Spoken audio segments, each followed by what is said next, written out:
এই মেয়েটার মতো অভাগীকে ভালো হয়তো আর কেউই নেই। কারণ নিজের বাবাই ওকে বহুবার দর্শন করে, এমনকি ওর বাচ্চাও জন্ম হয়। মুভিটা কোনো কাল্পনিক না, মুভিটা পুরোটাই বাস্তব ঘটনার উপর নির্মিত। আর এই ঘটনাগুলো একটি পরিবারের সাথে ঘটেছে। হ্যালো, তোমরা এখন দেখছো এক্সপ্লেইন বাংলা টিভি। আসলে এই মেয়েটাকে একটি রুমে বন্ধ করে ফেলে, যেখানে রুমের মধ্যে 24টা বৎসর কাটাতে হয়েছে। আর তার বাবাই রোজ রাতে গিয়ে মেয়েটার উপর অত্যাচার করে। কিন্তু কেন? এরকম এক জঘন্য নোংরামি কাজ নিজের বাবা নিজের মেয়ের সাথে করে। মুভিটা শেষ পর্যন্ত দেখলে হয়তো তোমাদের শরীরে রাগ উঠে যেতে পারে। মুভির শুরুতেই একটি পরিবারকে দেখানো হয়, আর এই পরিবারের সদস্য হলো 4 জন, যেখানে এরা দুজন পিতামাতা আর এরা দুজন হলো বড় বোন ছোট বোন। ছোট বোনের নাম হলো সারা। যেখানে সারা বলে যে আজকে রাতে ও নাকি পার্টিতে যাবে, কিন্তু তার বাবা রাজি হয় না, মানে বারণ করে পার্টিতে যাওয়ার জন্য। এই কথা শোনার পর সারা একটু রেগে গিয়ে রুমে চলে যায়। কিন্তু রাতে বেলায় সারার একটি বন্ধু আসে, যার নাম খ্রিস্টপাল। তখন ওর সাথে পার্টিতে চলে যায়, যেখানে যাবার জন্য তার বাবা বারণ করেছিল। আর সারাটা রাত ধরে সারা বন্ধু বান্ধবের সাথে আনন্দ করতে লাগে, মানে মেয়েরা কম বয়সে পেকে গেলে যা করে আর কি। এরপরে দিন সকালে 3জন শুয়ে শুয়ে কথা বলছিল। সারা তখন বলে যে আমার আর 3 মাস বাকি 18 বছর হতে। আমার 18 বছর হলে আমি একজন বন্ধুর সাথে পালিয়ে যাব। আর এইসব কথাগুলো সারার বাবা দরজার বাইরে থেকে সব কথাগুলো শুনছিল। আর এইভাবেই অস্তে ধীরে 3টি মাস কেটে যায়। মানে সারা এখন 18 বছর হয়ে গিয়েছে। একদিন সারা আর সারার বাবা বাড়িতে একা ছিল। তখন সারার বাবা বলে, তুমি আমাকে একটু সাহায্য করো, মানে এই বাক্সটা বাড়ির নিচের গুডাউনে নিয়ে যাবে। বড় লোকের বড় কারবার, মানে বিশাল বড় এক বাড়ি। তখন সারার বাবা বলে, তুমি আমাকে একটু সাহায্য করো, মানে এই বাক্সটা বাড়ির নিচের গুডাউনে নিয়ে যাবে। বড় লোকের বড় কারবার, মানে বিশাল বড় এক বাড়ি। তখন গুডাউনে নিয়ে যায় বাক্সটাকে। তখন সারার বাবা একটি গোপন দরজা খুলে, আর এখানে যে একটি গোপন রুম আছে এটা সারাও জানে না, এমনকি সারার ফ্যামিলিও জানে না। আর এই রুমটা দেখে সারা একটু অবাক হয়ে যায়, আবার মন কেমন জানি অস্থির অস্থির বোধ লাগে। তখন সারার বাবা এই গোপন করে এই বাক্সটা ঢুকায়, আর সুবিধা বুঝে গোপন ঘরে দরজাটা লাগিয়ে দেয়, যেখানে সারাকে এই গোপন রুমের মধ্যে আটকিয়ে ফেলে। এই গোপন রুমে থেকে সারা অনেক চিৎকার করতে লাগে, কিন্তু তার বাবা দরজা খুলে না, আর তার বাবা উপরে চলে যায়। এই রুমে একটি সিক্রেট পাসওয়ার্ড আছে, যে পাসওয়ার্ডটা জানা নেই সারা। কিভাবে জানা থাকবে? এই রুমের ব্যাপারে জানা নেই সারার। অনেকবার চেষ্টা করে, কিন্তু পাসওয়ার্ড প্রত্যেকটা বার ভুল হয়, যে কারণে ঘরের লাইটটাও চলে যায়। তখন সারা কিছুই বুঝতে পারে না যে ওর সাথে কি হচ্ছে, বা তার বাবা কেন তাকে রুমের মধ্যে আটকিয়েছে। নাবালক এক শিশু, 18 বৎসর মাত্র হয়েছে, কি আর বুঝকেন আছে। আর তখন অনেক চিৎকার করতে লাগে, কিন্তু শোনা যায় না। হালকা হালকা শোনা যায়, কারণ ঘরের মধ্যে একটা ছিদ্র ছিল। তার বাবা এসে এই ছিদ্রটাকেও বন্ধ করে দেয়। আর তখন যে তুই চিৎকার করে এক ফোঁটা শব্দ শোনা যায় না। তখন সারা বাক্স খুলে দেখেছে ওর সব প্রয়োজনীয় জিনিস, মানে কাপড়, খাদ্য, যা যা থাকে আর কি একটা মানুষের প্রয়োজনীয় জিনিস, সব বাক্সর মধ্যে আছে। মানে খুব বড় সড়ো এক প্লেন ধরেছে সারার বাবা। আর ইতিমধ্যেই তার মা আর বোন চলে আসে। তখন দেখে যে সারার বাড়িতে নেই। আর কিছুক্ষণ পরেই খুব চিন্তা করতে লাগে। তখন এইভাবেই সারার নিখোঁজ 2টা দিন চলে যায়, তার আর কোনো খোঁজ খবর নেই। সারার মা তখন কিছু বুঝতে না পেরে পুলিশের কাছে যায়, কিন্তু পুলিশ বলে যে আরো 2টা দিন অপেক্ষা করতে হবে, কারণ পুলিশও এখন কিছু বুঝতে পারছে না যে কিডন্যাপ হয়েছে না কোনো ছেলের সাথে পালিয়ে গিয়েছে। তখন সারার বাবা ওই গোপন রুমে যায়, মানে সারার কাছে। সারা তখন বুঝতে পারে যে ওর বাবা আসছে ওর কাছে। অনেক বুদ্ধি করে তার বাবার উপর হামলা করতে চাইছিল, কিন্তু পেরে উঠে না, কারণ ও একজন নাবালক শিশু, কতটুকু আর বল। তখন সারার বাবা একটু রেগে গিয়ে যা কাজ করে, মানে বলতে লজ্জা করছে, একটি বাবা হয়ে একটি মেয়ের উপর যে শারীরিক সম্পর্ক করে, তার মতো হয়তো খারাপ মানুষ আর পৃথিবীতে হয় না। সোজা কথা বলতে গেলে নিজের মেয়েকে দর্শন করে। আর সারার মতো অভাগী কপাল হয়তো আর কোনো মেয়ে নেই, কারণ নিজের বাবা নিজের মেয়েকে নষ্ট করে ফেলে। আর এইভাবেই 21টা দিন চলে যায় এই রুমটার মধ্যে। আজকে ওর জন্মদিন, মানে সারার আজকে জন্মদিন। তার বাবা আবার কেকও নিয়ে আসে। তার বাবা বললে ভুল হবে কথাটা, এই বদমাস লোকটা সারার জন্য একটি কেক নিয়ে আসে। যেইভাবে বলে এই বদমাস লোকটা ঠিক এইভাবেই করে সারা, কারণ ওর কথা শুনলে নাকি এই রুম থেকে বের হতে দেবে সারাকে। আর সেদিন রাতে আবার মেয়েটির সাথে জোর জবস্তি করে। এদিকে তার মা এবং তার বোন খুব চিন্তা করতে লাগে, কিন্তু সারার বাবা বলে যে ওই বলেছিল 18 বছর হলে নাকি ও তার একটি বন্ধুর সাথে পালিয়ে যাবে। কিন্তু সারার মা এই কথা বিশ্বাস করতে পারছে না, কারণ ওর মনে বলছে সারা কোথাও না কোথাও ফেসে গিয়েছে। আর সেদিন রাতে সারার জন্য একটি টিভি আর একটি ঘড়ি নিয়ে আসে তার বাবা, কারণ সারা এটি দেবার জন্য বলেছে তার বাবাকে। আর ওর কাছে একটি ক্যান ছিল, তখন ওই ক্যান কেটে তার বাবার জন্য একটি চুড়ি বানায়। তখন তার বাবা ছিল দরজার বাইরে। সারা তখন হঠাৎ করে বলে আমার কাছে আসো। তখন এই কথা শোনার পর সারার বাবা কিছুটা ইঙ্গিত করে ফেলে। তখন অস্তে ধীরে সারার বাবা কাছে আসছিল। সারার বাবা কিছুটা কাছে আসে আর তখনই হামলা করে ছুরিটা দিয়ে, কিন্তু সারার বাবা আগেই বুঝে গিয়েছিল তার জন্য বেঁচে যায়। তখন সারাকে অনেক মারে। পরের দিন দেখি যে সারার বন্ধু মানে ক্রিস্টোফার এসেছে ওর বাড়িতে। ক্রিস্টোফার বলে যে সারা কোথায়, কিন্তু সারার বাবা একদম সোজা কথা বলেছে আমার এই বিষয়ে কোনো জানা নেই। আস্তে ধীরে দিন চলে যায়, যেখানে 1 বছর হয়ে যায় সারা এই কারাগারে বন্দি, মানে এই রুমে বন্দি, যেখানে সারা গর্ভবতী হয়ে যায়। খুব তাড়াতাড়িও একটি মেয়েকে জন্ম দেয়। আর এখন একটি উদ্দেশ্য যে এই রুম থেকে কিভাবে বের হবে।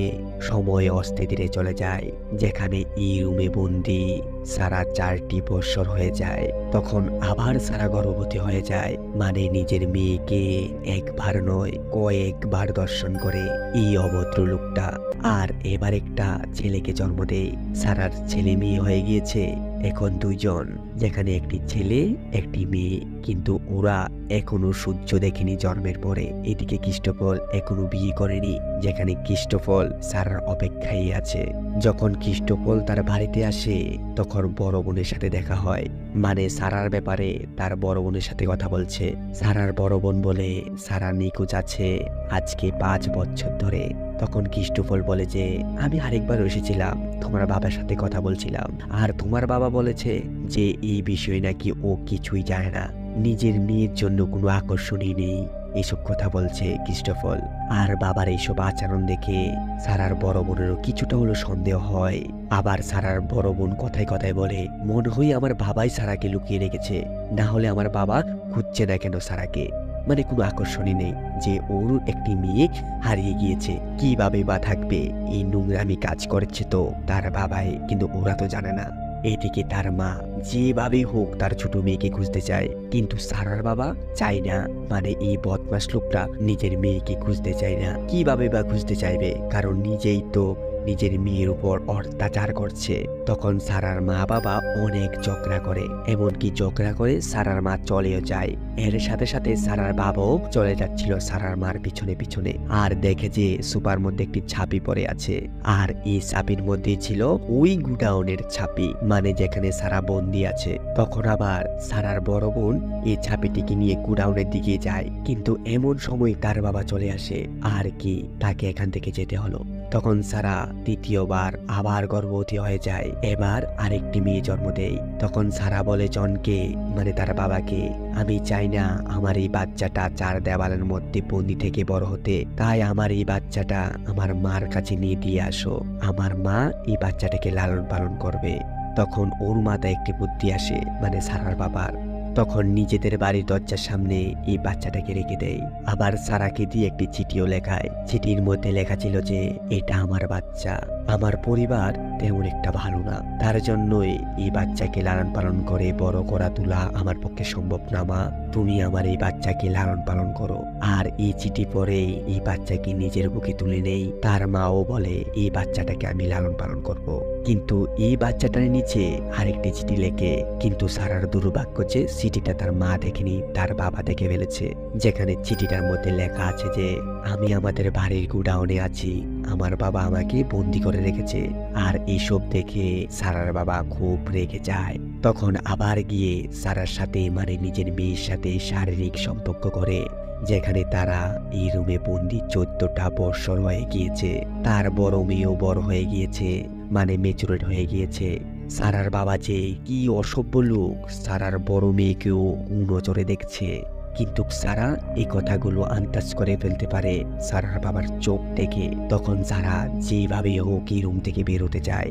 তখন হঠাৎ করে দেখে যে ছাদ থেকে জল পড়ছে, আর বুঝতে পারে যে এই জায়গাটা কিছুটা হলো নরম হবে। তাই এই জায়গাটার মধ্যে চিত্র করতে শুরু করে দেয়, আর খুব তাড়াতাড়ি চিত্র হয়ে যায়। যখন রাত হয় এই চিত্রটি দিয়ে টর্চের আলো জ্বালায়, যাতে মানুষ বুঝতে পারে এই রুমে কেউ আছে। ঠিক এমনই হয়, একজন দেখে। তখন ওর বাড়িতে যায়, গিয়ে বলে তোমার ওই গুডাউনের মধ্যে কে জানি আছে। আর এইসব কথা বলছে সারার বাবার কাছে, মানে সারার ভাগ্যটাই খুব খারাপ।